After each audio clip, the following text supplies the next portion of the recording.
Hello, Aquarius, Sun, Moon, Rising, and Venus signs. Kamusta kayo? Sana po ay nasa mabuti kayong kalagayan. Welcome back po sa Star Tarot. Kung bago kayo rito, welcome din kayo. Thank you for your support. I truly appreciate it. God bless you all.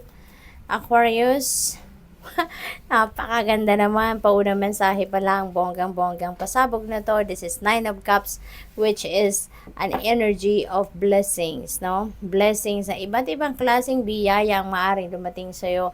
But kung ano man ang biyayang paparating sa'yo, this is really going to make you really very happy, no? Aquarius, magiging masayang-masaya kayo. This is time for happiness, enjoy, at saka panahon din ito of falling in love, panahon din ito for wish fulfillment. Kaya maaring meron din kayong mga wishes, no, that are coming to fruition at this time, at talagang magiging masayang-masaya kayo. Overflowing of joy and happiness sa maaring maramdaman ninyo rito. We have the star energy. Sa star naman, this is really a beautiful energy because there is new hope, new optimism, and new beginnings with the star energy. Kaya magandang pagsisimula ito, exciting na pagsisimula ito sa iba't ibang parte ng buhay ninyo, depende sa inyong sitwasyon. Nanggagaling din kayo rito sa pagtatagumpay, no, sa isang mahirap na sitwasyon, sa isang difficult na sitwasyon, no? Ngayon, you are going to succeed sa bagay na yon. Kaya, yung bagong path na magbubukas para sa'yo, maaring ito yung parang premyo sa inyo ng universe, no? For being resilient, for being matatag, for being matyaga, no, na hinarap ninyo ang hamon ng buhay na ito at ito yung napagtagumpayan ninyo. Speaking of wish fulfillment sa Nine of Cups, si Star Energy, wish fulfillment energy din ito. Kaya maaari, Aquarius, na hindi lang isa, no, na wish ninyo ang magka-come to fruition. Maaaring dalawa or more, no? Kaya ang swerte-swerte ninyo sa ngayon. Wow, the world. Yan. So, this is time for completion. This is time for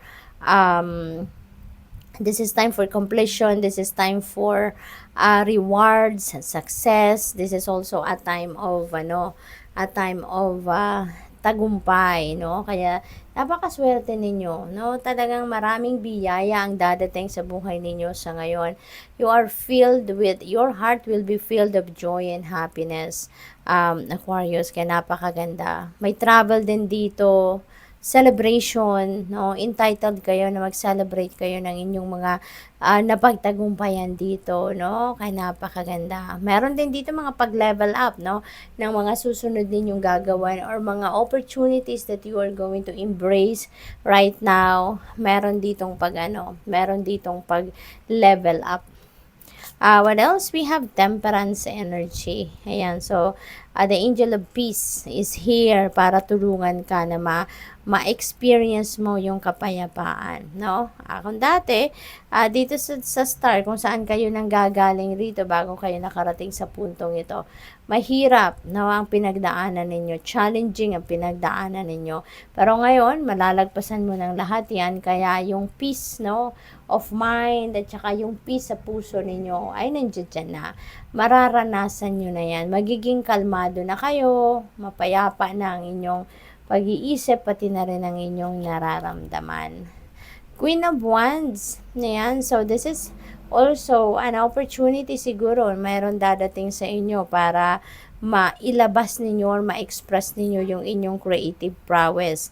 Maaring dito, Aquarius, meron kayong mga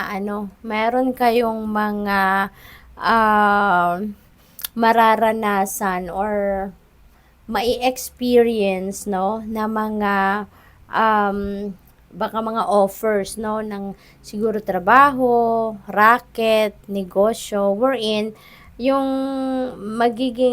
ikakapitalize ninyo rito is yung creative prowess ninyo, yung inyong artistry, yung mga ganon, ano? So, good luck sa'yo. We have King of Pentacles, ayan. So, si King of Pentacles, napaka stable na. no? Napaka-stable na nito pagdating sa kanyang money, career, and finances. Mayaman na siya, no? Nasa mataas na posisyon na siya sa kanyang trabaho, baka may sarili na siyang kumpanya, yung gano'n. So, as in, yayamanin si King of Pentacles. Kaya, kahit gano'n na siya kayaman or gano'n na siya kataas, no? Sa estado sa buhay, hindi rin siya selfish. Nag-share siya, no? Nag-share siya. Marunong siyang magbigay, marunong siyang mag-share, marunong siyang magbigay ng oportunidad din para sa ibang tao, para maging kagaya niya, para marating din ng ibang tao kung ano ang kanya narating na sa ngayon sa estado sa buhay, no? Kaya maaring ganun kayo. You are going to embody the energy of King of Pentacles. Or pwede rin, no? Para sa iba sa inyo. Baka ang iba sa inyo gusto nyong marating or pinapangarap din ninyo kung ano ang estado sa buhay ni King of Pentacles. Kaya maaring yun din ang pinagtatrabahuan ninyo, pinagsisikapan ninyo para maging established din kayo sa inyong pangkaperahang aspeto, sa inyong trabaho, source of income, position sa kumpanya, yung mga ganon, no?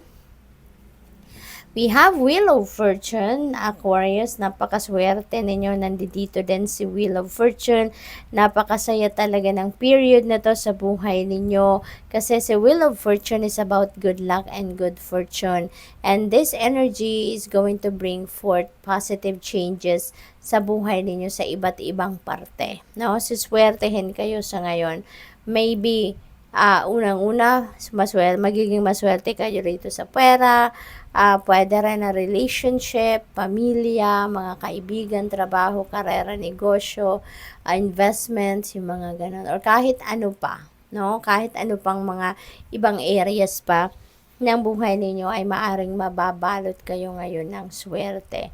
Kaya, ang swerte nyo talaga, may mga tagumpay kayo, madaming blessings. So, parang, when it rains, it pours talaga, hindi ba? Kaya, magiging maayos na muli ang inyong sitwasyon.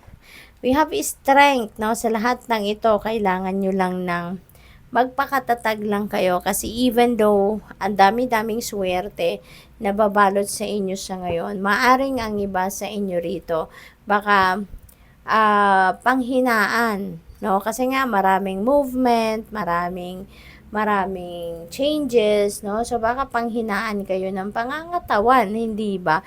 Hindi ng loob, kundi yung physical strength, no? Kaya kailangan magpalakas kayo, alaganin yung sarili ngayon pa lang, at maging maganda, no? Pagandahin ninyo ang inyong pakiramdam. Kaya dapat you take care or you take extra care of yourself. Good luck. Thank you for watching. Love and light. Namaste.